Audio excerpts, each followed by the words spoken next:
결혼 1년 반 정도 지났고요. 사실상 결혼 생활은 거의 끝났다고 생각합니다. 남편이나 저나 지금은 자존심 때문에 같이 살면서 신경전을 하고 있지만 이미 서로 오만정이 다 떨어져서 이제는 언제 이혼 이야기가 나와도 이상하지 않아요. 가만 생각해보니 내가 이러고 구질구질하게 살 이유도 없고 차라리 결혼하기 전이 지금보다 훨씬 행복하게 잘 살았습니다. 남편도 본인 처지를 대충 눈치채고 있는 건지 저한테 먼저 말도 안 걸고 항상 눈치만 보며 슬슬 도망 다니는데 어떻게든 한 방 먹이고 이혼하고 싶어요. 이대로 끝내기엔 도저히 억울해서 안 되겠습니다. 저희 작년 봄에 결혼할 때 사실상 요즘 유행하는 반반 결혼을 했어요. 서로 각자 모아놓은 돈에 양가 부모님들이 지원을 해주셔서 신혼집 구할 때도 반씩 돈을 내고 공동명의로 했고 혼수나 결혼식 비용 모든 것을 남편과 반반 내면서 시작하게 되었습니다. 애초에 제가 능력이 부족한 것도 아니고 모아놓은 돈이 없는 것도 아니라서 남편에게 얹혀가고 싶은 마음도 없었지만 은근히 제가 더 부담해주길 바라는 남편을 보면서 돈 때문에 구질구질한 소리 나오기 전에 제 입으로 먼저 반반하자고 했어요. 연애할 때도 우리는 데이트 통장을 만들어서 밥을 먹던 서로의 선물을 사주던 모든 비용을 그 안에서 해결했습니다. 둘 다 집안이나 실제 형편이 그렇게 여유가 있는 건 아니었기 때문에 차라리 모든 걸 오픈하고 정해진 예산에서 돈을 쓰니까 오히려 마음이 편하더라고요. 둘 다 30만 원씩 한 달에 60만 원의 돈으로 주말마다 데이트를 하다 보니 쓸데없이 비싼 음식이나 해외여행 같은 곳에 돈을 쓰는 게 아니라서 결혼 전에 저축도 많이 할 수 있어 좋았습니다. 남자를 만나면서 데이트 통장을 써본 건 처음이었는데 걱정과는 다르게 마음이 편했어요. 저도 만나는 사람한테 마냥 얻어먹는 걸 좋아하는 스타일은 아니라서 상대방이 밥을 사면 저도 비슷한 금액으로 밥을 사줘야 직성이 풀리고 선물을 받으면 얼마짜린지 확인해서 다음 기념일엔 제가 똑같이 사줘야 하거든요. 그래서 연애를 하면서도 항상 피곤하고 마음이 불편했지만 지금 제 남편은 아예 처음부터 데이트 통장을 만들자고 먼저 저한테 이야기를 꺼냈습니다. 데이트 통장을 쓰면 돈 관리는 투명하게 할 수 있을지, 정해진 돈이 부족하면 그 이후에 어떻게 해야 하는 건지 걱정이 많았지만 의외로 남편이 깐깐한 성격이라서 돈 관리를 잘하더라고요. 매번 데이트마다 정해진 금액에서 식사부터 놀거리까지 전부 미리 정확한 계획을 짜고 나왔기 때문에 너무 편했습니다. 이번엔 누가 계산할지, 밥은 남자친구가 샀으니까 나는 영화 티켓과 팝콘을 사야겠다 같은 계산을 구체하게 머릿속으로 굴릴 필요가 없어졌어요. 예전에 다른 남자친구를 만날 때보다 돈은 적게 쓰면서도 연애에 대한 만족도는 훨씬 높았고 계획적인 모습이 더 마음에 들었습니다. 이 사람이랑 결혼하면 금전적으로 나를 힘들게 하지는 않겠다는 생각에 2년 연애 후 프로포즈를 받자마자 승낙하고 작년 봄에 결혼식을 올렸죠. 연애는 정확하게 데이트 통장으로 반반 비용을 내며 할 수 있었지만 막상 결혼을 준비하니까 서로 눈치만 보고 돈 이야기를 먼저 꺼내지 못하고 있었습니다. 이미 상견례까지 다 하고 나서도 거의 한 달 동안 신혼집이며 혼수 기타 등등의 결혼식 비용에 대해 아무런 대화도 하지 못했어요. 저나 남편이나 돈에 대해서 중요하게 생각하고 계산 깔끔한 걸 좋아하는 사람들인데 서로 먼저 이야기를 꺼내지 못하고 눈치만 보며 빙빙 도느라 답답해 죽는 줄 알았죠. 차라리 남편 쪽에서 속 시원하게 반반했으면 좋겠다고 말이라도 하면 좋을 것 같은데 아무런 말도 없이 다른 말만 하며 빙빙 돌리니까 저 혼자 애가 타더라고요. 나도 모아놓은 돈 있고 우리 부모님도 어느 정도 지원해 주실 수 있어. 오빠는 얼마나 있는데? 그냥 우리 집이랑 혼수 전부 반반씩 부담할까? 결국 기다리다 못해 제가 먼저 말을 꺼냈고 당시의 남편은 그 말을 기다리기라도 한 것처럼 기뻐하는 내색을 숨기지 못했습니다. 그렇게 저는 신혼집 전세금도 남편과 반반, 혼수도 필요한 거 정확하게 계산을 끝내니 2,400만 원이 필요하길래 남편과 1,200만 원씩 통장에 넣어놓고 할인해주는 카드로 긁어서 계산한 뒤에 바로 갚아버렸어요. 저도 넉넉하게 돈을 모아놨고 제가 시집 간다고 부모님께서 현금을 5천만 원이나 지원해 주셔서 하고 싶은 건 다 할 수 있었습니다. 남편도 돈을 얼마나 갖고 있었는지 시부모님이 얼마를 지원해 주셨는지 구체적으로 밝히진 않았지만 부족하지 않게 저랑 똑같은 돈을 들여 결혼을 하게 되었어요. 계산 잘하는 남자라서 돈 계산하는 것만큼이나 결혼 생활도 똑부러지게 할 줄 알았던 남편은 이상하게도 경제적인 것 외에 다른 부분에서는 전혀 반반이 아니었습니다. 아직 우리가 아이도 없고 남편과 저는 똑같이 아침에 출근해서 저녁에 퇴근하거든요. 그런데 집에 돌아오면 끙끙 앓는 소리를 하면서 너무 피곤하다고 쓰러집니다. 남편이 키가 179cm인데 몸무게는 60kg 중반의 삐쩍 마른 체형이거든요. 그런 사람이 저녁에 퇴근하고 집에 돌아오면 다크서클이 턱까지 내려와서 힘들다며 골골댑니다. 집에서 밥 해주고 빨래 해주고 청소기 돌려주는 부모님이 있는 것도 아닌데 자기가 힘들다고 맨날 쓰러져 누워있으면 살림은 저보고 다 하라는 소리잖아요. 신혼 때는 남편 버릇을 한번 고쳐보려고 청소나 설거지 당번을 정해서 억지로 시키기도 했었는데 그럴 때마다 몸살에 걸릴 것 같다느니 너무 힘든데 자꾸 일을 시키니까 몸이 아프다며 아예 이불 덮고 누워서 3일을 끙끙 앓더라고요. 안 그래도 짜증나는데 아픈 남편 병수발까지 들다 보니 너무 스트레스 받아서 이제는 그냥 제가 알아서 하고 말아요. 계산은 항상 칼처럼 반반 정확하게 나누는 걸 좋아하면서 왜 집안일만큼은 본인이 조금도 움직일 생각이 없는 걸까요? 누구는 안 힘들어서 퇴근하고 청소 빨래 밥까지 하는 겁니까?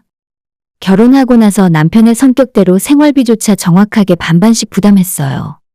집을 사기 전까지 월급은 각자 관리하기로 했고 예전에 데이트 통장 쓰던 것처럼 생활비 통장에 똑같이 100만 원씩 넣고 사용했습니다. 그 돈으로 각종 공과금부터 먹고 쓰는 생활비 전반에 걸쳐 전부 사용했고 남는 월급은 대부분 따로 저축을 해두고 있었죠. 처음엔 부부끼리 이러는 게 맞나 싶기도 했었는데 결혼 생활을 하다 보니 제 명의로 된 통장에 제 돈을 모아놓고 있는 게 심적으로 여유가 있고 든든했습니다.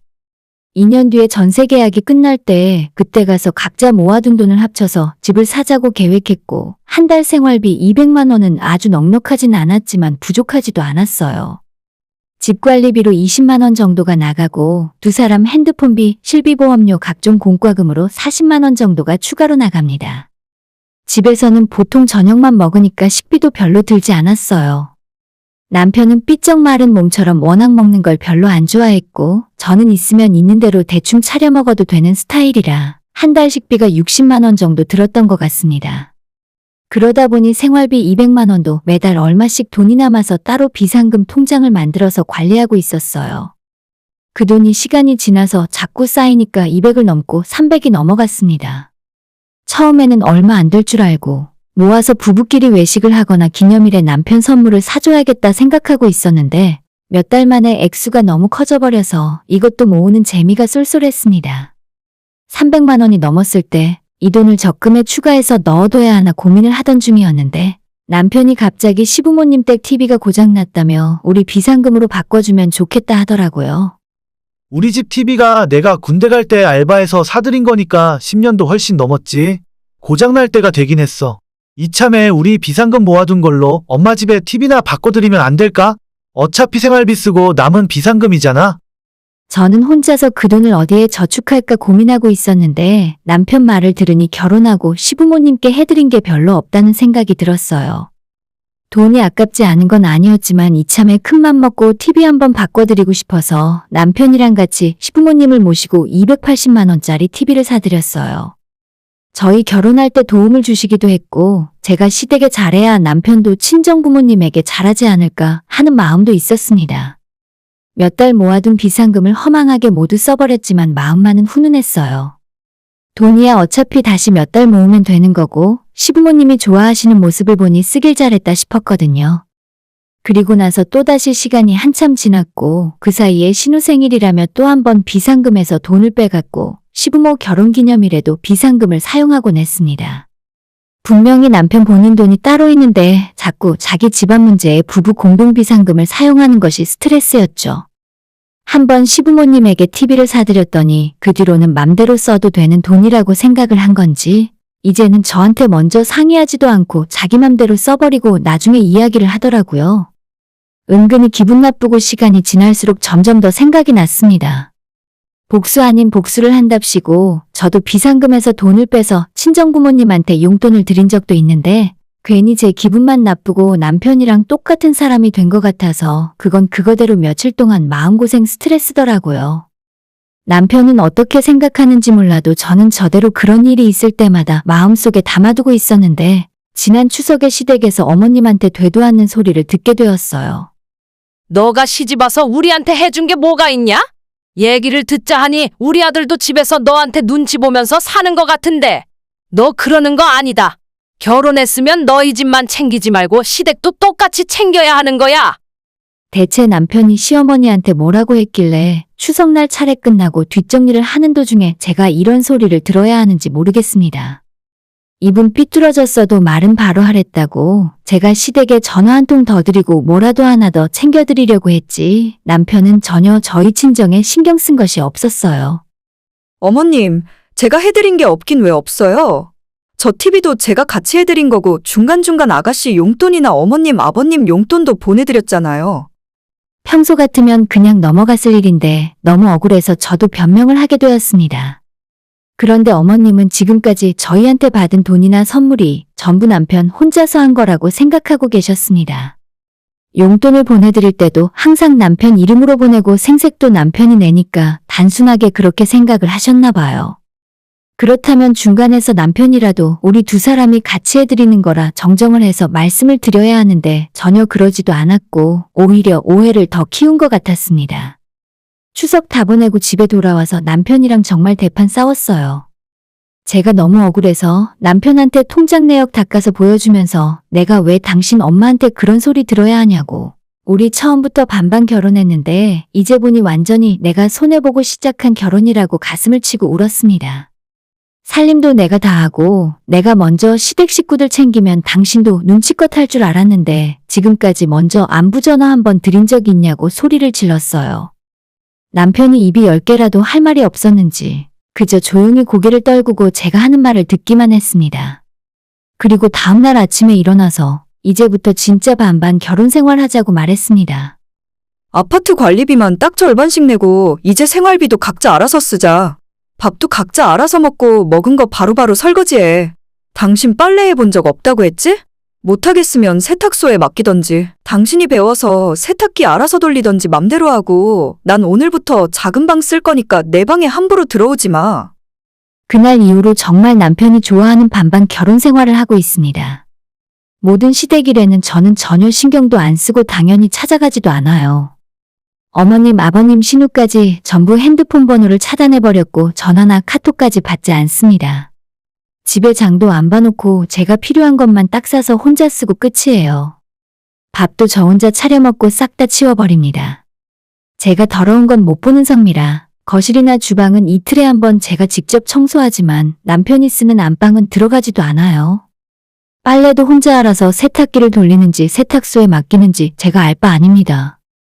추석 때부터 계속 한 집에서 이렇게 살고 있는데 사실 저는 결혼 생활은 끝났다고 생각해요.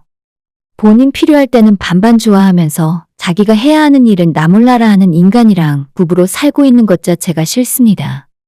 그렇게나 신경 써서 잘해줬던 시어머니한테 저딴 소리를 들었을 때 제 마음은 무너져 내렸고 제가 욕을 먹는 와중에서도 중간에서 한마디도 도와주지 않던 남편을 보면서 결혼 생활에 희망조차 없어졌거든요.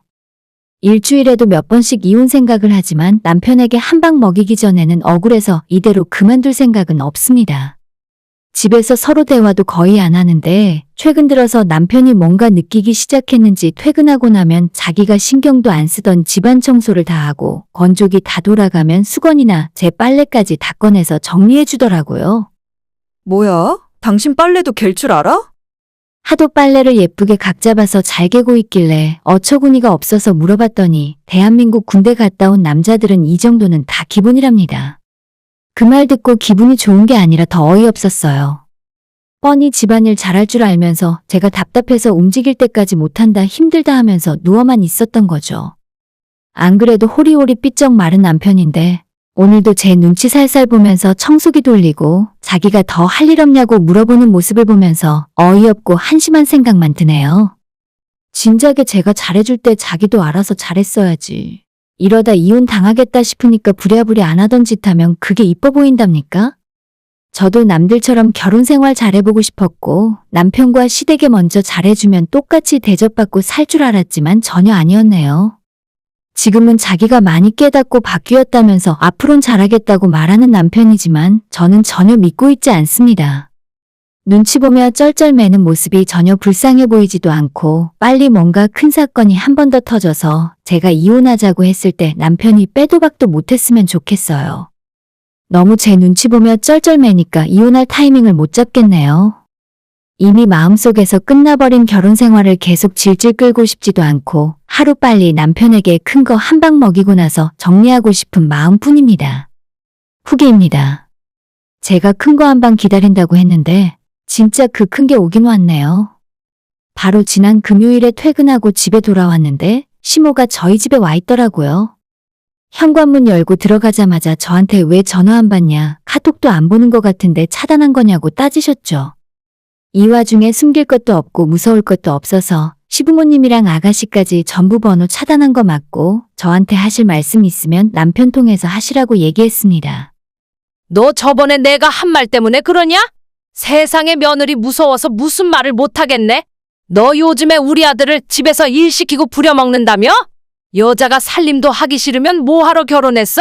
집에서 너희 엄마도 너네 아빠한테 청소 빨래 시키고 그러니?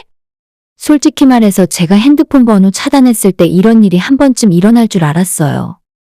옆에서 시어머니와 저를 사이에 두고 쩔쩔매는 남편에게 마지막으로 딱 한마디 하고 짐 싸서 나왔습니다. 야, 너 청소 좀 했다고 억울해서 바로 엄마한테 일렀니? 내가 시켜서 했어? 너가 앞으로 잘해보겠다면서. 됐어. 이제 다 필요 없고 그냥 딱 오늘로써 끝내자. 나도 이 말하면 오래 참고 살았다. 제 방에서 옷까지 두어 벌만 챙겨서 그대로 친정으로 건너왔습니다. 마침 연휴라서 부모님 댁에서 며칠 동안 놀고 먹고 쉬는 중이에요. 연휴 끝나면 본격적으로 이혼 준비 시작할 건데 남편이 따로 얘기 좀 하자면서 집으로 돌아오라고 하네요. 다 끝난 마당에 이제 와서 무슨 할 말이 있다는 건지 나는 아무런 말도 하고 싶지 않고 다음 주에 만나서 이혼 서류나 쓰자고 했습니다.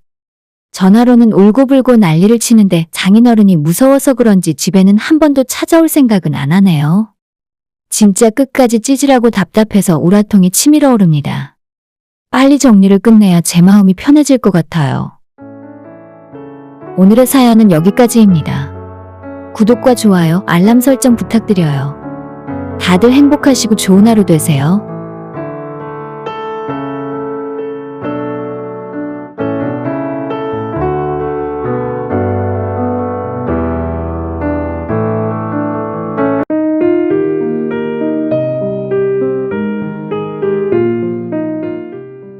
네 살 아들을 키우면서 아내와 함께 살고 있는 40살 남자입니다. 요즘 다 그렇듯이 저희 부부도 맞벌이를 하고 있고 한참 커가는 아이 덕분에 행복한 일도 많지만 그만큼 힘든 일도 적지 않아요. 저도 물론 직장 다니고 퇴근하면 아이와 늦게까지 놀아주다 보니 몸이 많이 피곤하지만 저보다는 우리 아이 엄마가 훨씬 더 힘들 겁니다. 정말 어디 가서 결혼 하나만큼은 나보다 잘한 사람이 없다고 생각할 만큼 최고의 아내 그리고 최고의 아이 엄마라고 생각합니다. 정말 착하고 배려심도 많고 연애할 때부터 지금까지 아내와 심하게 다퉈본 적이 한 번도 없는 것 같아요. 힘들게 밖에 나가 일하고 집에 돌아와서 집안일과 육아를 동시에 해내는 아내를 보고 있으면 슈퍼맨이 꼭 남자가 아닐지도 모르겠다는 생각까지 들어요. 저도 아내를 많이 도와주려 노력하고 청소 설거지 육아를 같이 하고 있지만 항상 아내가 꼭 한 번 더 확인하고 완벽하게 해두더라고요. 아마도 우리 집에 아내가 없으면 일주일도 못 가서 엉망이 될 게 뻔합니다. 나와 행복한 가정을 꾸려주고 우리 두 사람을 나눠 닮은 아이까지 선물해준 아내를 아직도 정말 많이 사랑하는데 사실 아내 입장에서는 제가 100점짜리 남편은 분명 아니었을 것 같아요. 제가 열심히 직장 다니며 일을 하고 있지만 그렇다고 해서 아내를 집에서 쉬게 하고 육아에 전념할 수 있을 정도의 능력이 되진 않아요. 원래 아이들을 좋아하고 좋은 엄마가 되는 게 꿈이라고 했던 아내였는데 제가 돈만 많이 벌었으면 힘들게 나가서 일 시키지 않고 집안일도 안 시키고 싶어요. 모든 일을 완벽하게 처리하면서 저까지 살뜰하게 챙겨주는 아내를 볼 때면 정말 대단하다는 생각뿐입니다. 제게는 정말 과분할 정도로 좋은 사람인데 오히려 저와 결혼해서 아내는 많이 힘들어했을 것 같아요. 지금 저희 사는 집은 처가가 바로 근처라서 아이 키울 때 많은 도움을 받을 수 있었습니다. 장인어른, 장모님 역시 두 분 모두 성격이 좋으신 분들이고 처갓집과 저는 전혀 갈등도 없고 오히려 항상 감사하는 마음이에요. 유튜브 다른 영상을 보다 보니 요즘은 고부 갈등이 아니라 장서 갈등이 더 심한 시절이라 하더라고요. 장모님과 사위가 서로 안 좋아서 싸우고 남남이 되고 결국 아내와의 관계까지 안 좋아지는 경우도 있다고 하는데 저희는 전혀 그렇지 않습니다. 항상 저한테 따뜻하게 대해주셔서 처갓집 갈 때마다 장모님 좋아하시는 간식을 잔뜩 싸서 들고 가거든요. 그런데 문제는 우리 집안이에요. 저와 아내는 지금 현재 경기도 모 지역에 살고 있으며 이곳에서 직장을 다니다 만나서 결혼까지 하게 되었어요. 아내는 태어났을 때부터 이 동네에서 살았고 장모님 장인어른도 결혼하시고 쭉 이 동네에서 계속 살아오셨죠. 그런데 저는 지방에서 올라와 대학을 졸업하고 회사에 취직을 하게 되면서 이 동네로 이사를 오게 된 상황입니다. 부모님은 아직도 작은 지방 소도시에 살고 계시고 불과 7, 8년 전만 해도 아버지께서 계속 농사를 짓고 계셨어요. 지금은 나이도 있고 시골에서 더 오래 사는 것이 힘들어져서 소위 말해 읍내라고 하는 도시로 나와 지내는 중입니다.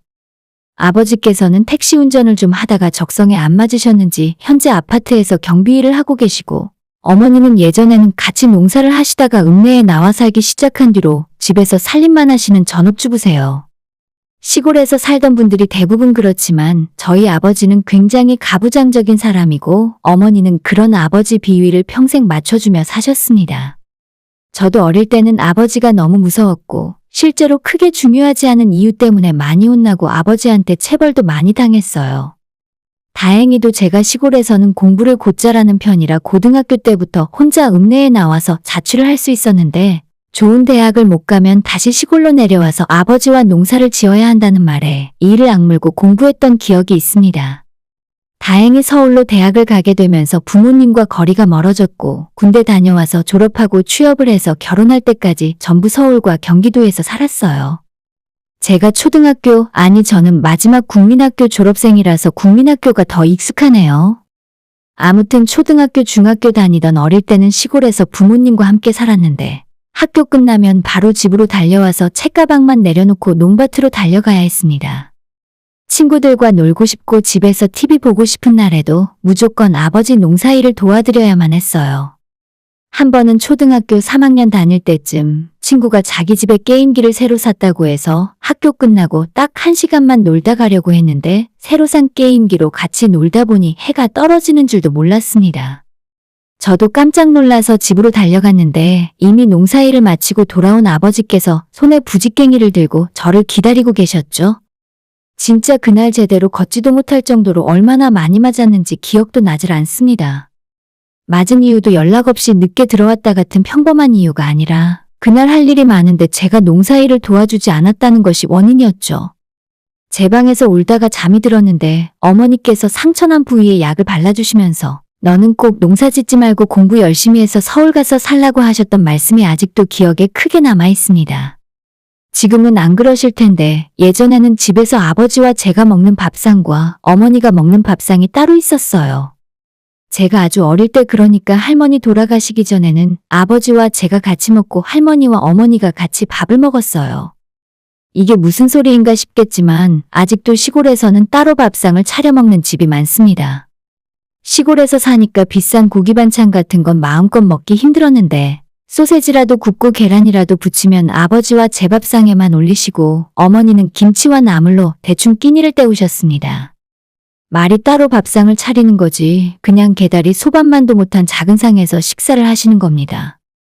옛날 철없던 시절에도 그게 너무 보기 싫었고 다행히 시내로 나와서 아파트에 살기 시작한 뒤로는 두 분이 따로 밥상 차려서 식사하시진 않는다 하더라고요. 그래도 아버지는 아직 너무 말이 안 통하는 고집불통이시고 당신이 생각하는 것을 모든 가족이 군말 없이 따르길 원하십니다. 요즘 세상에 이렇게 간이 큰 남자는 저희 아버지 말고 또 있을까 싶을 정도예요. 집에 돌아오면 손가락 하나 까딱하지 않은 채 말 한마디로 어머니를 종처럼 부립니다. 물 떠와라, 커피 내와라, 과일 좀 깎아라, TV 리모컨 좀 가져다 줘라. 밖에서 직장 생활할 때는 어떤지 모르겠는데 정말 너무 심할 정도죠. 지금은 두 분 모두 연세 많이 드시고 예전만큼 싸우시진 않는데 제가 어릴 때는 부부싸움도 정말 많이 하셨습니다. 정확하게 이야기하면 부부싸움도 아니고 일방적으로 아버지가 어머니한테 화를 내고 어머니는 죄를 지은 사람처럼 아무 말씀도 못 하셨죠. 하루는 아버지가 동네 어른들이랑 술을 잔뜩 마시고 밤늦게 돌아와서 영문도 모른 채 자고 있던 저를 깨워서 화를 내시고 어머니한테 소리를 질렀어요. 둘 다 집에서 꺼지라고 하시는 바람에 새벽 1시쯤 어머니와 저는 집에서 쫓겨나서 동네 마을회관에서 밤을 보낸 적도 있습니다. 아버지를 떠올리면 생각나는 단어는 폭군 독재자 같은 그런 말들 뿐이에요. 단 한 번도 저한테 다정하게 대해주신 적 없었고, 대학에 합격했을 때도, 부모님이 원하시는 좋은 직장에 들어갔을 때도 전혀 아무런 말씀도 없으셨죠? 그런 아버지가 이제는 제 아내에게 어머니한테 하던 안 좋은 습관 그대로 똑같이 하려 하시더라고요. 지금 저와 아버지는 조금 불편한 관계입니다. 아버지도 저한테 먼저 연락을 하는 경우가 없고, 저 역시도 부모님께 전할 말이 있으면 아버지보다는 어머니께 말씀을 드리는 편이죠. 아버지는 원래 무뚝뚝한 분이고 본인 생각을 입 밖으로 내는 법이 없었기 때문에 제가 안부 전화도 잘하지 않았어요. 이런 면에서 아쉬워하는 사람도 아니라고 생각했는데 예전에 제가 퇴근하고 집에 들어왔더니 저보다 먼저 들어온 아내가 안방에서 누군가와 전화통화를 하고 있는 겁니다. 통화 소리가 밖으로도 들렸기 때문에 뭐라고 하는지 본의 아니게 엿듣게 되었는데 아내가 쩔쩔매며 곤란해하는 것 같았어요. 네, 아버님, 네, 명심하겠습니다. 네, 다음 주말에 한번 내려갈게요. 제가 안방 문을 열고 들어가자 아내는 화들짝 놀라며 전화를 끊었습니다. 뭐야? 당신 누구랑 전화하고 있었어? 아버님이면 우리 아버지랑 통화한 거야? 아내는 그냥 가끔 안부 전화하는 거라고 말을 했는데 결혼하고 몇 년 동안 저와 아버지는 전화통화 해본 적이 세 손가락으로 꼽거든요. 그런데 며느리에게 무슨 할 말이 있어서 안부 전화까지 하는지 의아했어요. 아내가 이야기를 정확하게 해주지 않고 자꾸 숨기려고 하는 눈치라서 아내의 핸드폰을 한번 확인했더니 적어도 일주일에 2번 정도는 아버지와 전화통화를 하고 있었습니다. 그것도 아내가 먼저 전화를 건 것이 아니라 아버지가 아내에게 전화도 하고 카톡으로 문자도 보내고 있었습니다. 저희 아버지는 핸드폰 잘 쓸 줄도 모르시고 문자도 보낼 줄 모르는 분이라고만 생각했는데 며느리에게 잔소리할 때는 문자도 엄청 잘 쓰시더라고요. 보통 집안 제사니까 내려와라, 손주 얼굴 보고 싶으니까 주말에 내려와라 같은 소리를 자주 하셨어요. 살다 시아버지가 며느리에게 잔소리하고 귀찮을 정도로 연락하는 경우는 저희 아버지 말고는 들어본 적도 없었습니다. 아내에게 혹시 우리 어머니도 당신에게 연락하고 귀찮게 하냐 물었더니 지금까지 어머님 전화는 따로 받아본 적도 없다 하더라고요. 솔직히 말해서 조금 황당하고 어이없고 화도 났습니다. 아버지가 며느리한테 해준 게 뭐가 있다고 직접 전화까지 해서 이러시는 건지. 순간 너무 화가 나서 제 전화기로 바로 아버지에게 전화했어요. 아버지, 하실 말씀이 있으면 앞으로 저한테 하세요. 아버지가 며느리한테 무슨 볼 일이 있다고 매번 이렇게 전화를 하시고 집에 오라 마라 하시는 거예요? 아버지에게 옛날부터 묵어있는 감정이 있었는데 제 아내한테까지 아버지가 이래라 저래라 하는 모습을 보니 도저히 참을 수가 없었습니다. 저는 키워주시고 대학까지 보내주셨으니 제가 부모님께 잘해야 하는 건 맞는데 제 아내는 아무 상관없지 않습니까? 그저 나랑 결혼해서 같이 산다는 죄로 받고 싶지도 않은 시아버지 전화를 일주일에 몇 번씩이나 시달리고 있었다니 그게 너무 화가 나더라고요. 저한테 말도 못하고 혼자 감당하며 참고 있던 아내에게 너무 미안했습니다. 진작 눈치챘더라면 제가 어떻게든 막아줬을 텐데 제가 너무 무심한 남편이 된 것 같았어요. 하지만 아버지는 오히려 자기가 뭘 잘못했냐며 시아버지가 며느리한테 제사 때 내려와라, 안부 전화하라는 말도 못하냐고 그게 뭐가 문제냐고 하셨어요. 네 엄마가 시애미 노릇 똑바로 못하잖아. 며느리 무서워서 전화도 못하고 너한테도 쩔쩔매느라 싫은 소리도 못하는데 나라도 챙겨야 집안이 굴러가지. 집안에 명절 말고 제사가 6번이 더 있는데 그때마다 내려오라 마라 불러대던 거였어요. 아버지에게 앞으로 며느리는 집안 행사 안 갈 거고 제사 때나 명절 때나 저만 내려가겠다고 선언했더니 저보고 천하의 몹쓸 불효자 폐륜하라고 하시네요. 제가 아내와 결혼해서 아이 낳고 지금까지 잘 살고 있는데 여기에 아버지가 도와주신 건 정말 하나도 없다고 생각합니다. 낳아주시고 키워준 은혜를 생각하면 한도 끝도 없는 소리지만 아버지가 제 결혼 생활에 보태주신 건 아무것도 없거든요. 결혼할 때도 제가 모은 돈으로 결혼했고 처갓집 가까이 살면서 아내가 임신하고 출산하고 아이 키우면서 모든 불편한 점들은 장모님 장인어른 도움받으며 살았어요. 처갓댁 모든 식구들이 다들 행복하고 장모님 장인어른 웃으며 서로 농담하는 모습을 볼 때마다 평생 아버지 수발 들고 뒷바라지 하며 살아온 어머니가 너무 불쌍합니다. 그런데 어머니로 모자라서 제 아내한테까지 따로 연락해서 잔소리를 하고 계셨다는 게 정말 너무 소름 끼치더라고요. 아내가 저희 집에 내려가면 며느리 대접이라도 잘해주는 것도 아니에요. 오랜만에 만난 며느리 예뻐해 주시는 것도 아니고 어머니에게 시키던 심부름을 고스란히 제 아내에게 시켜 먹습니다. 제가 화가 나서 하지 말라고 해도 아내가 너무 착하기 때문에 시댁에 오면 아버님이 하는 부탁 정도는 들어드려야 한다며 직접 나서서 움직였어요. 우리 어머니도 며느리가 주방 들어오는 것이 부담스럽고 그냥 본인이 하면 된다고 말렸는데 아내가 끝까지 어머니 옆에서 일을 돕더라고요. 저도 그런 아내를 보며 처갓집에 갔을 때는 항상 장모님 심부름을 도맡아 합니다. 깜빡거리는 전등도 교체해드리고 힘쓰는 일은 모아뒀다가 저한테 시키라고 말씀을 드리고 있어요. 장모님 장인어른이야 저한테 정말 잘해주시고 사위 그 이상으로 위해주시는데 우리 아버지는 그런 것도 아니잖아요. 며느리한테 지금까지 작은 선물 하나 용돈 한 번 주신 적 없으시고 애 낳았을 때도 따뜻한 말 한마디 할 줄 모르는 분이셨죠? 저는 아내를 위해서라도 이런 아버지는 거리를 둘 필요가 있다고 생각합니다. 실제로 지난달에 있었던 집안 제사에도 아내와 아들은 집에 두고 저 혼자 내려갔어요. 아버지께서 며느리는 어디에 두고 니놈 혼자 왔냐며 화를 내셨지만 돌아오는 구정에도 저는 혼자 집에 내려갈 생각이에요. 진짜 이제는 세상이 많이 변했고 예전 그 시절이 아니잖아요. 아버지도 더 늦기 전에 정신 차리지 않으면 집안에서 어른 대접받기 힘드실 겁니다. 어머니한테도 더 이상 아버지 명령 듣지 말고 집에서도 심부름 시키면 본인이 직접 하라고 말씀하시라 했는데 그때 어머니께서 하시는 말이 1년만 더 있다가 아버지 혼자 놔두고 작은 이모 살고 계시는 제주도로 가실 거라 하네요. 거기서 작은 이모네 감귤 농사도 돕고 혼자 조용하게 살고 싶다고 하십니다. 언제까지 그렇게 아버지 성질대로 하실 수 있는지 두고 볼 거예요. 아내 핸드폰에서 이미 아버지 전화번호도 차단해버렸고 더 이상 쓸데없는 연락은 받지 못하게 해버렸습니다. 평생 집에서 독재자처럼 사셨는데 말년에는 가족들에게 버림받고 외롭게 사실 것 같아요. 당연한 소리지만 저도 어머니라면 모를까 아버지한테는 아무것도 해드리고 싶지 않습니다. 아버지가 입버릇처럼 너가 똑바로 못하면 재산이고 뭐고 하나도 물려주지 않을 거라 하시는데 저는 아버지 재산에 전혀 관심도 없어요. 누가 돈 때문에 그동안 찾아가서 얼굴 뵙고 대접해드린 줄 아십니까? 그냥 제 부모님이니까 싫어도 기본은 하고 살 생각이었는데 이젠 그럴 이유가 하나씩 사라지는 중이에요. 어머니만 내년에 제주도로 내려가시면 그때는 진짜 아버지 찾아뵐 일 없을 것 같습니다. 평생 가족들 힘들게 만들었는데 그 죄는 다 받으셔야죠. 오늘의 사연은 여기까지입니다. 구독과 좋아요, 알람 설정 부탁드려요. 다들 행복하시고 좋은 하루 되세요.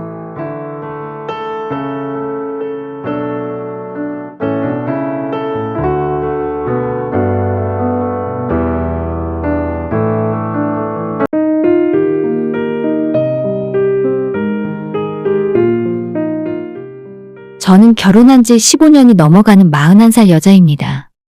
남편이랑 같이 맞벌이 하는 중이고 중학교 다니는 딸과 초등학교 다니고 있는 아들이 하나씩 있어요. 사연 들으시는 분들 중에 저보다 더 오래 결혼 생활을 하신 분들도 있으실 텐데 다들 살면서 안 싸우고 잘 지내고 계시는 건가요? 저희는 솔직히 말해서 너무 많이 싸웠고 예전에 한 번은 너무 크게 싸워서 이혼할 뻔 했던 적도 있습니다. 아이들 데리고 친정으로 피신해 있다가 남편이 3일 동안 찾아와서 자기가 잘못했다고 싹싹 비는 바람에 다시 돌아왔던 기억이 있네요. 신혼 때는 남편과 의견 차이로 참 많이 싸우기도 했는데 첫째가 태어난 뒤로는 부부 사이의 아이가 가장 우선이라서 각자 감정 때문에 싸운 적은 별로 없었어요. 현재 저희 부부가 다투는 원인은 10번 중에 9번은 저희 시어머니 때문입니다. 시어머니는 처음부터 말이 안 통하는 사람이고 본인 할 말만 하시는 분이에요. 그것도 뭐 하나 꼬투리 잡으면 처음부터 끝까지 그 말씀만 하십니다. 진짜 제가 미치고 팔짝 뛸 정도로 답답한 일이 많은데 어머님 때문에 남편이랑 싸우고 부부 사이까지 흔들릴 정도라는 걸 본인은 아실까 모르겠어요. 제가 지금이야 2아이 낳고 몸무게가 조금 늘어서 55kg 정도 나가는데 결혼했을 때는 진짜 날씬하다 못해 깡마른 체형이었거든요. 제 키는 165cm 정도이고 결혼하기 직전에는 40kg 초반이었습니다. 볼륨이니 뭐니 이런 건 생각도 못하고 그냥 뼈에 가죽이 붙어 다니는 사람이었죠. 항상 주변에서 저한테 살 좀 쪄라 밥을 더 먹어라 잔소리를 많이 하셨지만 저도 제 나름대로 많이 먹는데 도저히 살이 찌지 않는 것이 고민이고 스트레스였어요. 하지만 선천적으로 소화 기능이 떨어져서 조금만 많이 먹으면 체하고 배탈이 나는데 저녁에 많이 먹으면 속이 부대껴서 밤에 잠도 못 잡니다. 원래 먹는 것도 별로 안 좋아하고 운동은 더더욱 하지도 않으니 삐쩍고른 해골바가지나 다름이 없었죠. 그나마 결혼하고 나서 첫째 낳고 나니 40kg 후반 정도로 체중이 늘었고 둘째까지 낳은 뒤로는 항상 50kg 중반을 유지하고 있습니다. 예전보다 저는 지금이 훨씬 보기 좋다고 생각하면서 만족하고 사는데 시어머니를 만날 때마다 한결같이 저한테 몸매 지적을 하세요. 어휴, 너는 젓가락이 따로 없네. 이래가지고 애는 낳을 수 있겠어? 많이 먹고 살 좀 쪄야지. 바람 불면 그냥 훅 날아가겠네. 처음 결혼 승낙을 받겠다고 어머님 댁을 찾아갔을 때 저한테 하신 말씀이었습니다. 저 스스로도 너무 말랐다는 걸 알고 있었고 살이 찌지 않는 것이 스트레스였는데 어머님이 초면부터 대놓고 말씀을 하시니 낯뜨겁더라고요.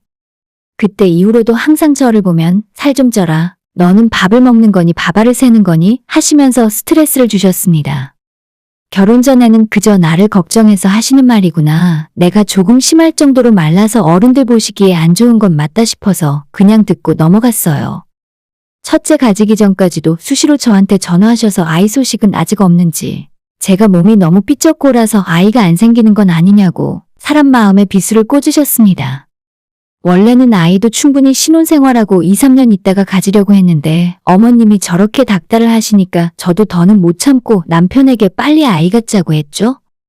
그렇게 제가 임신했다는 사실을 알려드리면 이제는 좀 잔소리를 안 하실 거라 생각했는데 오히려 예전보다 훨씬 더 심해졌습니다. 밥은 잘 챙겨 먹었니? 너가 체력이 없어서 뱃속에 아이도 괜히 걱정이네. 먹기 싫어도 아이 생각해서 한 숟갈이라도 더 떠야 한다. 네 몸이 네 것이 아니야. 무조건 아이 생각만 하고 밥을 팍팍 먹어서 체력을 길러야 돼. 정말 좋은 이야기죠. 어머님 이야기가 하나도 틀린 것이 없습니다.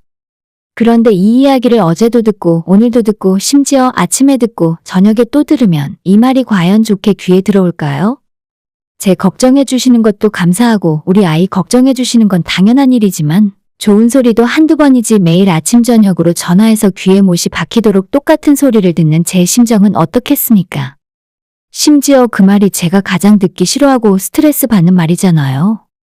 친정부모님도 그 당시에 저한테 밥 많이 먹고 살찌라는 소리를 안 하셨습니다. 제가 원래 살 때문에 스트레스 많이 받고 있었고 저도 제 나름대로 하루에 4끼 챙겨 먹으면서 필라테스 운동도 하고 체중 늘리려고 노력을 많이 했었어요. 안 그래도 아이를 가진 뒤로 호르몬 때문인지 평소에 짜증이 많이 나는데 어머님이 아침 저녁으로 듣기 싫은 말을 강제로 귀에 때려박다 보니 그 스트레스가 전부 남편을 향하게 되더라고요. 그래서 신혼 때 더 많이 싸웠던 것 같고 제가 맨날 속상해서 많이 울었던 것 같아요. 남편도 지금이야 많이 부드러워지고 어머님과 제 사이에서 무조건 아내 편을 들도록 교육을 잘 시켰지만 신혼 초반에는 아니었거든요. 어머님의 잔소리 전화를 30분째 듣고 나서 남편에게 너무 어머님 말씀이 심하다고 하소연을 하면 자기 엄마가 뭘 잘못했냐고 말하던 남편이었습니다.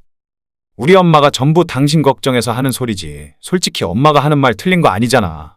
당신도 좀 더 건강하게 밥 잘 챙겨 먹고 영양제도 먹고 그래봐. 옛말에 어른들 말씀 들어서 손해보는 거 없다고 했어.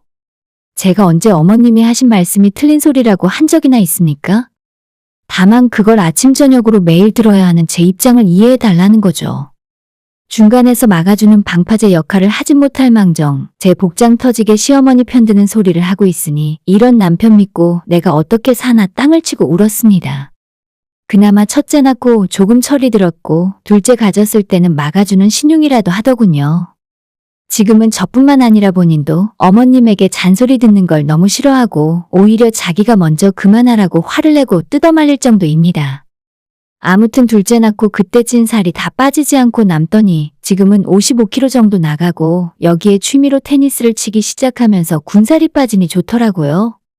예전보다 살은 더 많이 쪘지만 훨씬 체력도 좋아지고 제 스스로도 20대보다 오히려 지금이 더 건강한 느낌을 갖습니다.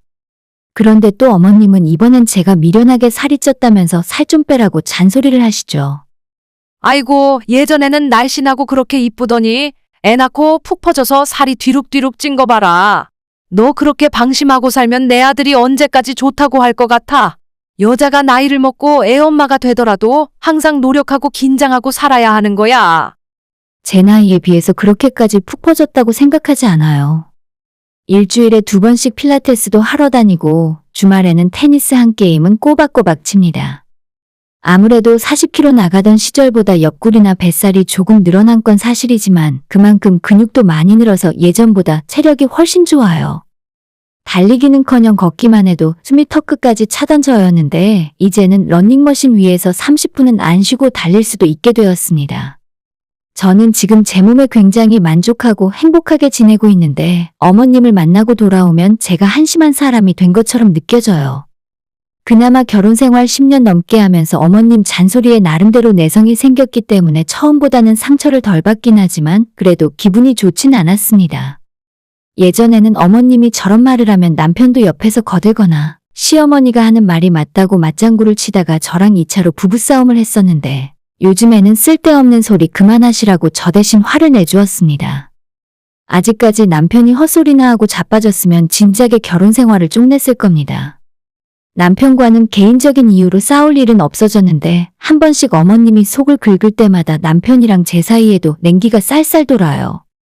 남편도 저랑 싸우기 싫으니까 제 편을 먼저 들어주고 저도 남편이 예전보다 훨씬 노력하는 모습을 보면서 10번 화낼 거 꾹 참고 한두 번만 뭐라 하고 넘어가는 정도입니다. 어머님만 아니라면 이제는 남편한테 제가 성질 부릴 일이 없는데 그렇다고 시댁을 무시하고 살 수도 없고 가까이 살면서 일주일에 한 번 정도 마주칠 때마다 너무 짜증나고 싫어요. 어머님이 한 번 꽂히면 평생 안 잊어버리고 잔소리를 반복하시는데 몇 년 전에 제가 치마를 조금 짧게 무릎 위까지 오는 걸 입고 상의를 타이트하게 붙는 옷을 입었더니 어머님이 남사스럽다며 시아버지 앞에 몸을 다 드러낸다고 화를 내셨습니다.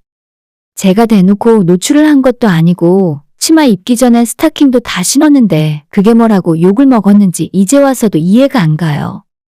한번 그렇게 혼나고 나서 어머님 생각에는 제가 옷차림을 함부로 하는 여자라는 인식이 단단히 박혀버리셨죠. 이제는 저를 볼 때마다 별것도 아닌 일로 옷차림 지적을 매번 하십니다. 청바지가 살짝 찢어져서 안이 조금 비치는 걸 입었을 때도 보자마자 버럭 소리를 지르시더니 너가 아직 20대 청춘인 줄 아냐면서 애들 엄마면 엄마답게 조신한 차림을 하라며 잔소리를 하셨죠. 두 아이들도 보는 앞에서 이런 말을 들을 때마다 수치심도 들고 그래서 더욱 시댁에 가기 싫은 것도 사실이에요. 아무리 어머님이 되도 않는 소리를 하셨어도 지금까지 제가 큰 소리 내고 반항 한 번 한 적 없었고 며느리라면 당연히 이렇게 참고 살아야 하는 줄 알고 있었죠. 그런데 얼마 전에 어머님을 만났을 때 이번에는 제가 새로 산 가방을 보면서 그거 얼마 주고 샀냐고 꼬투리를 잡기 시작하셨습니다. 뭐? 120만 원? 뭔 놈의 가방이 그렇게 비싸냐? 아주 그냥 집안 살림 다 거덜내려고 작정을 한 거지? 애들 아빠가 뼈 빠지게 나가서 돈 벌어오면 뭐해? 너가 이렇게 사치 부리고 낭비하면 남는 것도 없는 거야. 애들 조금 있으면 대학도 가야 하고 나중에 결혼은 맨손으로 보내려고 그래? 저 얼마 전까지 명품 가방 가진 게 하나도 없었어요. 올해가 결혼 15년이기도 하고 남편이 제 생일 맞이해서 큰 마음 먹고 가방 하나 사줬습니다. 가방 가격이 120만 원 정도였고 실제로 그냥 가방치고는 비싼 가격이 맞긴 하죠. 하지만 제가 지금까지 두 아이들을 키우고 살아오면서 다른 사치를 부린 적 없습니다. 옷도 잘 안 사고 화장품도 인터넷으로 싸게 사요.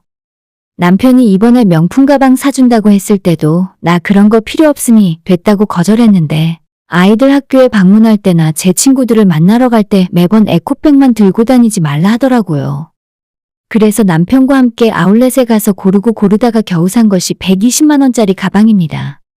비싼 건 저도 알고 있지만 15년 결혼 생활 잘 참고 살았다는 의미로 이 정도 선물을 못 받을 건 아니라 생각해요. 어머님이 사준 것도 아니고 남편이 제게 선물을 해준 거지만 사실 저희가 같이 돈을 벌고 있으니 절반은 제가 번 돈이나 마찬가지죠. 그런데도 이런 소리를 들으니 진짜 서운한 마음이 폭발하고 말았습니다. 어머니, 제가 돈을 쓰면 뭘 얼마나 썼다고 그러세요? 일하면서 애들 키우며 이 정도 살았으면 잘 살았지. 누가 들으면 어머님은 저희 결혼할 때 집이라도 한 채 해주신 줄 알겠네요. 15년 전 저희 결혼할 때 어머님이 딱 1,000만 원 현금으로 주셨습니다.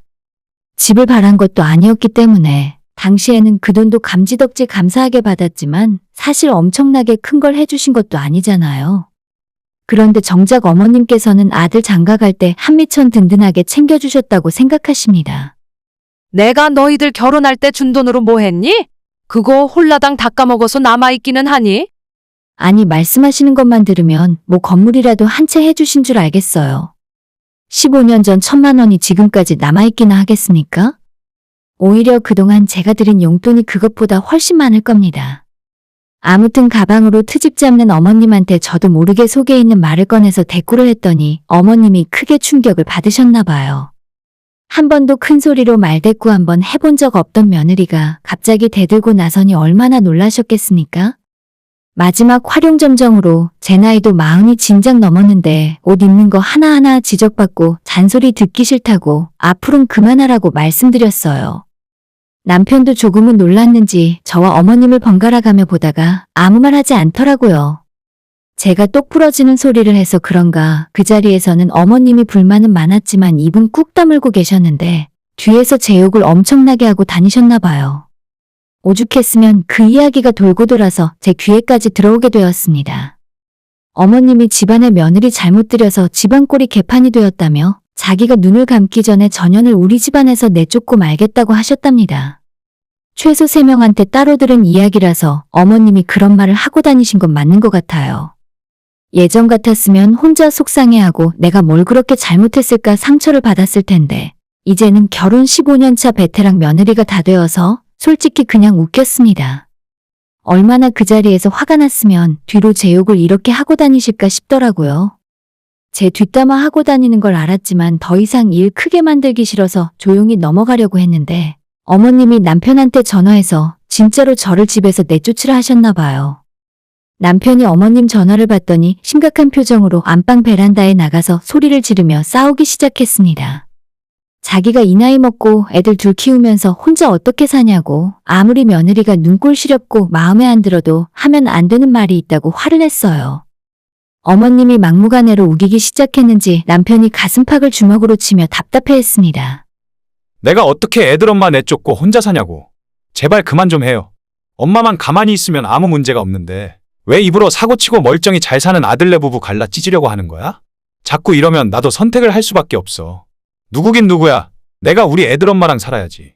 이 나이에 이혼하고 엄마네 집에서 같이 살자고? 말이 되는 소리래. 한참 싸우고 나더니 도저히 자기 엄마랑 말이 안 통한다며 씩씩대고 들어왔습니다.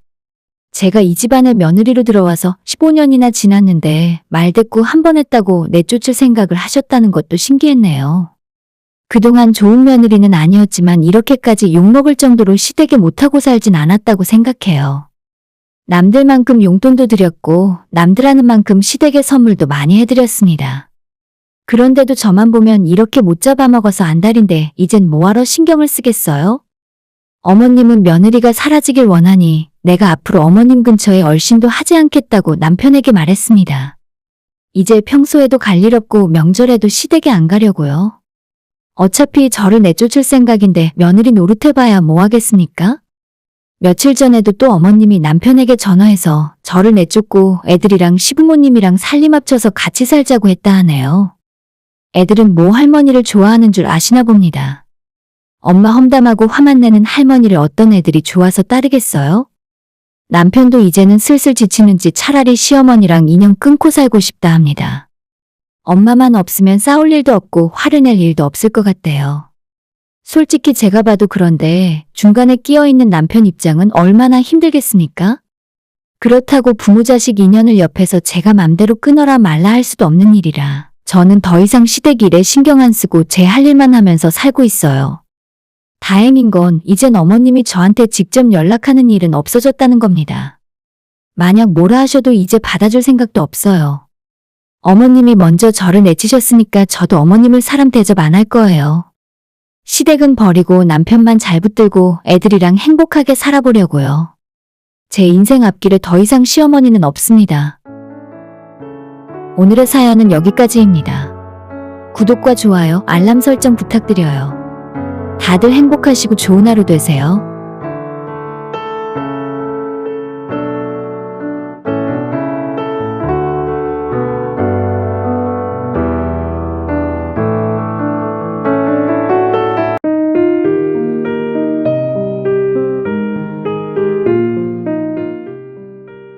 저는 올해로 중학교 다니는 아들을 키우는 30대 중반의 싱글맘입니다. 21살, 지금 생각하면 아무것도 모르는 어린 나이에 덜컥 아이를 갖게 되었는데, 아이의 아빠라는 인간은 처음부터 끝까지 나 몰라라 하는 상태로 전혀 책임을 지려 하지 않았어요. 경제적으로는 당연히 아무런 준비가 되어 있지 않았고, 마음적으로도 그 나이에 엄마가 된다는 생각을 해본 적도 없었기 때문에 어떻게 해야 할지 모르고 무서움에 벌벌 떨고만 있었습니다. 아마 이런 상황을 제가 아니라 다른 평범한 여자들이 겪었다면 부모님이나 주변의 다른 사람들의 도움을 받아서 보다 더 좋은 방향으로 선택을 했을 것 같아요. 하지만 저는 그럴 수 없었고, 당시 남자친구가 제 연락을 피하고 잠수를 타기 시작한 뒤로는 혼자 방 안에 갇혀 울고만 지냈습니다. 제가 사실은 보육원 출신이에요. 저를 낳아주신 부모님은 아직도 한국 어딘가에서 잘 살고 계실 겁니다. 태어나서 정신을 차려보니 보육원이었고, 제가 초등학교 들어갔을 때 그전부터 살아온 곳이 없어지게 되면서 다른 보육원으로 뿔뿔이 흩어지게 되었고, 그 이후로는 적응도 잘 못하면서 매사에 자신감이 없는 사람이 되었던 것 같아요. 20살이 되어 반강제적인 독립을 하게 되었을 때, 그때는 처음으로 내가 부모도 없고 이 세상에 가족 하나 없는 외톨이라는 것을 뼈저리게 느낄 수 있었습니다. 정부에서 소개시켜준 일자리에 매일 출근을 하며 혼자 먹고 살기엔 충분한 돈을 벌었지만 앞으로 어떻게 살아야 할지도 모르고 무엇을 해야 하는지도 전혀 모르는 철없이 나이만 먹은 20살이었죠. 그러다가 한 남자를 만나서 처음으로 사랑에 빠지게 되었고, 무엇을 해야 하는지 무엇을 하면 안 되는지 분간도 못하는 상황에서 겨우 석 달 만에 뱃속에 아이가 생기게 되었습니다. 그때는 워낙 생각이 없어서 아이가 생겼으니 이제 결혼을 해야 하는 줄 알고 남자친구에게 조심스레 이야기를 꺼냈어요. 뭐? 아이가 생긴 것 같다고? 아무 걱정하지 마. 내가 다 알아서 할게. 너랑 우리 아이까지 전부 책임질 테니까 하나도 걱정할 필요 없어. 자신만만하게 말하던 남자친구는 그날 이후로 연락을 끊고 제 전화를 받지 않았습니다. 그때가 되어서야 우리가 서로 건너서 아는 지인도 없고 이 사람이 어느 회사를 다니는지 집은 어딘지조차 모른다는 것을 깨닫게 되었습니다. 회사에 한동안 출근도 못하고 울기만 하고 있었는데 그때 연락도 없이 무단결근하는 저를 걱정한 여자 과장님이 집까지 찾아오셨어요. 말도 없이 그만뒀으니 사직서라도 정식으로 쓰라는 말을 하러 오셨던 건데 엉망인 제 집구석 꼬라지와 대충 어떻게 돌아가는 상황인지를 전해 들으시고는 아무런 말 없이 집 밖으로 나가셨습니다. 30분 정도 지났을 때 다시 돌아오셔서 각종 영양제와 즉석밥 한 박스 그리고 바로 데워 먹을 수 있는 레토르트 미역국을 여러 개 사서 건네주셨어요. 나도 유부녀긴 한데 아직 아이를 가져본 적이 없어서 뭐가 필요한지 모르겠더라. 약국에서 추천받아서 몇 개 샀고 다른 반찬 없어도 밥은 잘 챙겨 먹어야 해. 회사는 내가 이야기해둘 테니까 문제 해결되고 다시 나오고 싶으면 이번 주 안으로 이야기하고 아니면 퇴사 처리될 거니까 그렇게 알고 있어. 그리고 이건 오지랖 떠는 것 같긴 한데 그 아이 아빠라는 사람한테 경찰에 신고하겠다고 말이라도 해봐. 당장 지푸라기라도 잡아야지 어쩌겠어. 지금 생각해보면 그때 과장님이 정말 크게 도움을 주고 가셨다고 생각해요. 제대로 식사도 안 하고 있었고 삶을 포기한 채 울고만 있었는데 최소한 앞으로 어떻게 해야 할지 방향이라도 알려주신 거라서요. 과장님이 가신 뒤 혼자 밥을 차려 먹었고 어떻게든 나도 뱃속의 아이도 살아야 한다는 생각에 그때부터는 머리가 조금씩 굴러가기 시작했습니다. 일단 죽이 되건 밥이 되건 남자친구를 만나야 한다는 생각이었어요. 제가 전화를 걸면 신호는 가는데 받질 않고 문자를 보내도 답장이 없는 상황이었습니다. 그래서 진짜 과장님의 말씀대로 오늘 안에 나한테 연락 안 하면 경찰에 신고할 거고 그 뒤로는 무슨 일이 일어나든 책임 안 질 거라고 협박 아닌 협박을 하게 되었죠. 역시나 효과는 확실했습니다. 문자 보낸 지 1시간도 안 지나서 주말에 만나서 얼굴 보고 이야기하자는 답장이 오더라고요. 자기가 일부러 피하는 것도 아니고 이 상황을 책임지기 위해 돈이 필요하니까 단기간에 큰 돈을 벌 수 있는 아르바이트를 하느라 연락을 못하고 있었답니다. 그리고 남자친구를 만날 주말을 손꼽아 기다렸죠. 약속 시간에 맞춰 나오라는 장소로 나가보니 남자친구는 온데간데였고 어떤 아주머니가 저를 알아보더니 오라고 손짓을 하셨어요. 다름 아닌 남자친구의 어머니였는데 대충 제 사정을 전해 듣고 본인이 해결을 하겠다며 대신 나타나셨던 겁니다. 너 그 아이 낳을 거니? 아니다. 대답할 필요 없어. 알고 싶지도 않으니까. 낳건 말건 상관없는데 그 애가 우리 아들 사이에서 생긴 애라는 보장도 없고 맞던 아니던 너희들 결혼시킬 생각도 없어. 우리 아들 아직 21살이야. 어디 감히 남의 집 귀한 아들 앞길을 막으려고 그래? 이거 받고 아이를 낳아서 키우던 알아서 몸조리를 하건 너 맘대로 하고 내 아들은 2달 뒤에 군대 갈 거다. 2년 뒤에 군대 갔다 오면 미국에 사는 고모네 집으로 보낼 거니까 너가 다시는 얼굴 볼 일 없을 거야. 그리고 드라마에서 본 것처럼 봉투를 하나 주고 가셨는데 500만 원이 들어있었어요.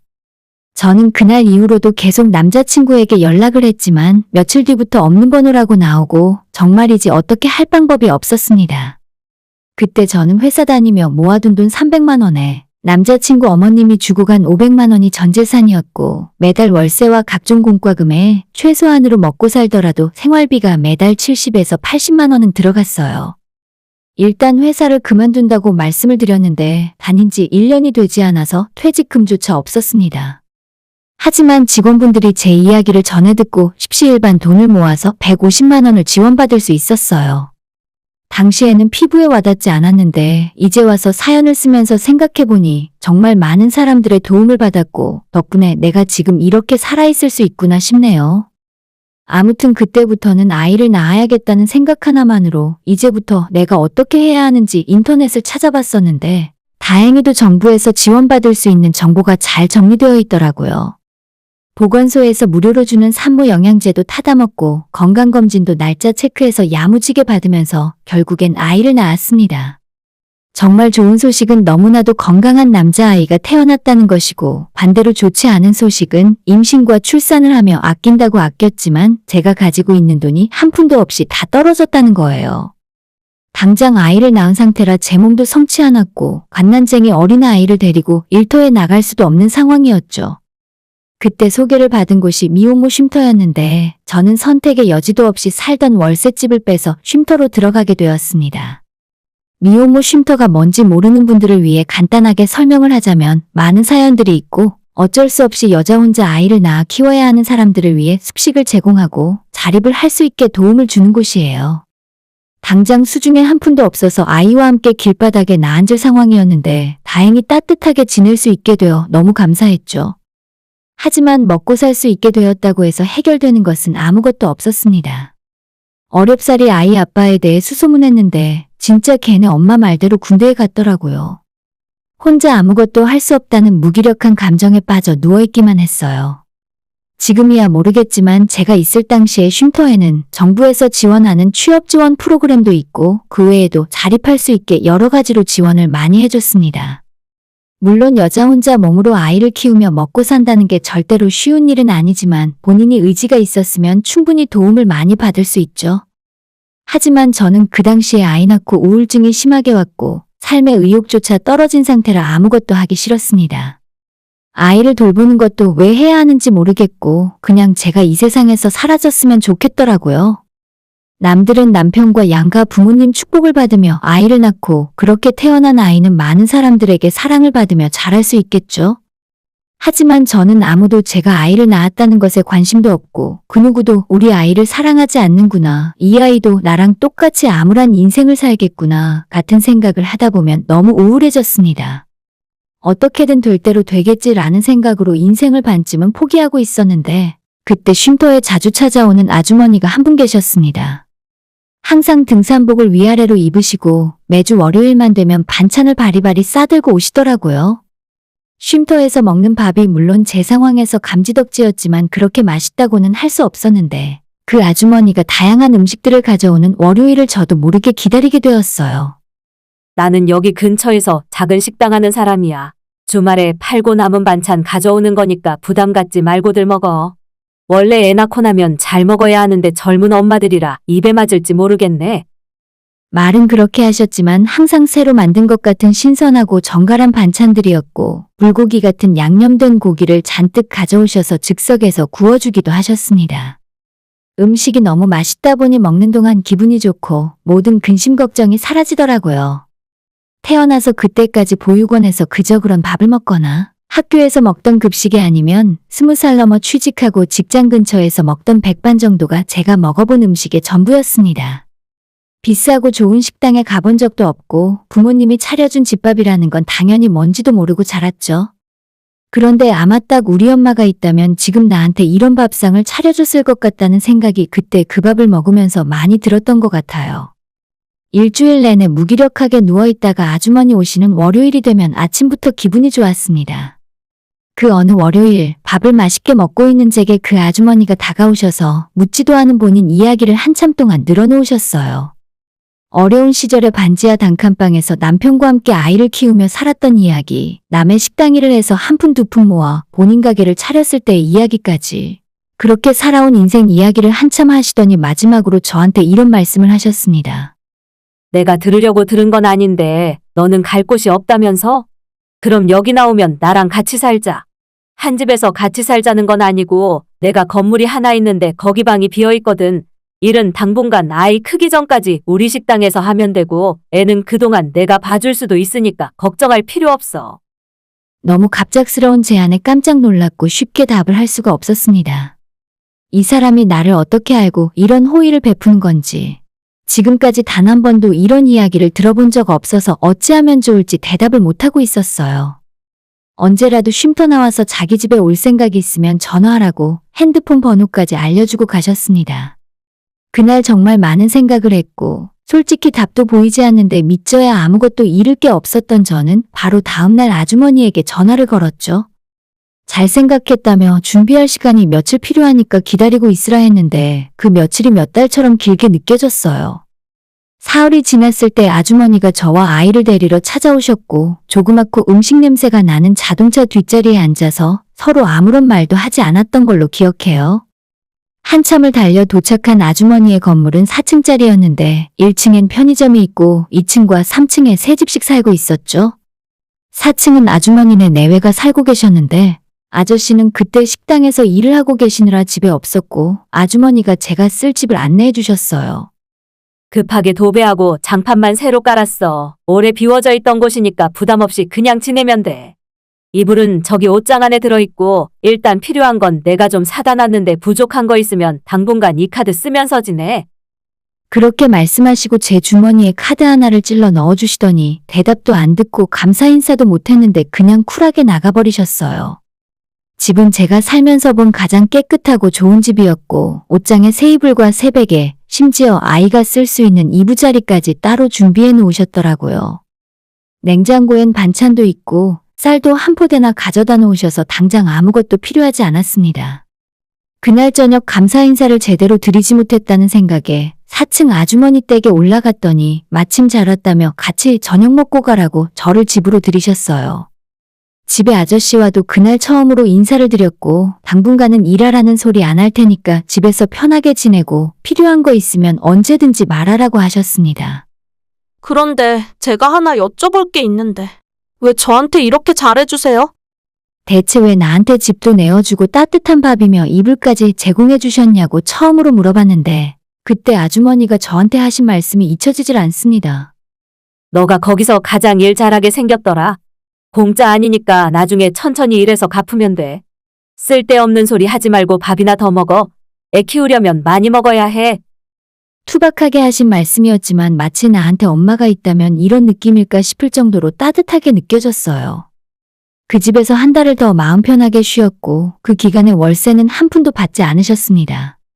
심지어 전기세, 가스비 같은 공과금조차 전부 아주머니 아저씨가 내주셨어요. 제가 먹을 음식은 항상 냉장고에 있으니 직접 밥을 차려 먹으면 그만이고 염치 없지만 아주머니가 주신 카드로 아이 기저귀와 분유를 구입하는 데 사용했습니다.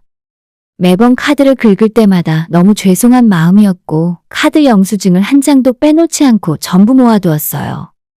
나중에 일을 해서 돈을 벌면 반드시 은혜를 갚을 생각이었습니다.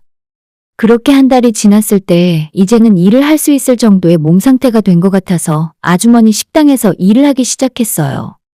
그냥 작은 식당이라던 아주머니의 말과는 다르게 테이블이 30개가 넘게 있는 커다란 간장게장 전문점이었고 점심 저녁 모두 손님들로 꽉 차는 곳이었죠. 처음엔 홀서빙을 시작으로 나중에는 주방일까지 전부 다 하게 되었어요. 첫 월급을 받았을 때 제가 쓰고 있던 아주머니의 카드를 돌려드리면서 그동안 쓴 영수증을 전부 계산해서 아주머니에게 돌려드리려고 했습니다.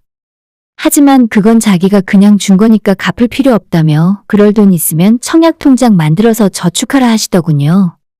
그때부터 매달 월세 공과금으로 아주머니에게 40만 원 정도를 드렸고 아이와 둘이 생활하고 남는 돈은 모두 저축했어요.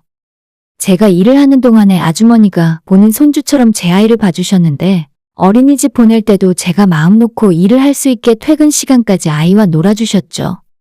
저한테는 낳아주신 부모보다 훨씬 큰 은인이나 마찬가지입니다. 아주머니 건물에서 우리 아이 초등학교 들어갈 때까지 살았는데 착실하게 매달 월급을 모아서 아주머니께서 청약 넣으란 곳에 넣었다가 덜컥 당첨이 되었어요. 덕분에 조금 작지만 우리 아이와 둘이 살기에 부족함 없는 내 집도 장만할 수 있었고 저는 지금까지도 아주머니 식당에서 일주일에 6일을 일하고 있습니다. 물론 일은 힘들고 피곤하지만 두 식구 먹고 살면서 충분히 아들 대학 가면 뒷바라지 할 수 있을 능력이 됩니다. 아파트로 이사가면서 작은 중고차도 하나 구입했고 이제는 쉬는 날에 아들과 함께 드라이브 가는 것이 인생의 큰 행복 중 하나예요. 아들 태어난 뒤로 정신없이 일하고 열심히 살았는데 문득 생각해보니 아직 제 나이가 35밖에 안 됐더라고요. 아이 아빠라는 인간은 다신 찾을 생각도 하지 않았고 이제는 저희 모자 앞에 나타난다고 해도 사람 취급도 안 할 겁니다. 우리 아들도 아빠는 전혀 찾지 않아요. 대신 아주머니와 아저씨를 할머니 할아버지라고 부르며 친조부모님처럼 잘 따릅니다. 얼마 전에도 이렇게 내가 행복하게 사는 것이 너무 신기해서 같이 마감 정리를 하고 있던 아주머니에게 왜 그때 나를 데려다가 걷어주셨냐고 물었더니 10년이 넘는 세월이 지났는데 한결같은 대답이 돌아왔어요. 너가 그 중에서 가장 일을 잘할 것 같았다니까? 아주머니 아저씨 두 분이 저와 피는 한 방울도 섞이지 않았지만 제 스스로는 부모와 다름없다 생각하고 조금씩 은혜 갚으면서 살고 있어요.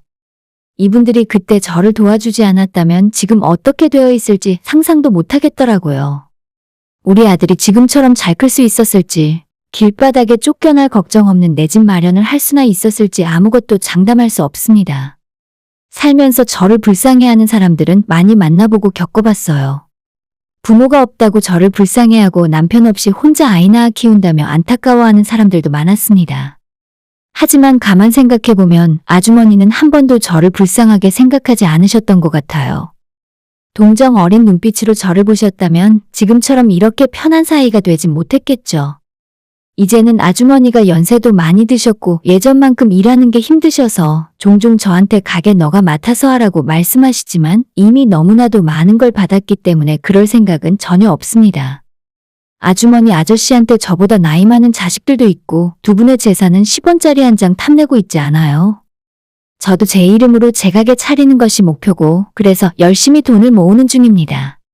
저한테 엄마로서 평범하게 살 수 있는 기회를 주셨다는 것이 너무 감사하고 아마 우리 두 모자가 평생 잊을 수 없을 거예요. 항상 입버릇처럼 감사하다고 말씀을 드리고 있지만 이렇게 사연을 통해 한 번 더 감사하다고 말씀을 드리고 싶네요. 저와 우리 아들이 평범한 인생을 살 수 있게 해주셔서 정말 감사합니다. 오늘의 사연은 여기까지입니다. 구독과 좋아요, 알람 설정 부탁드려요. 다들 행복하시고 좋은 하루 되세요.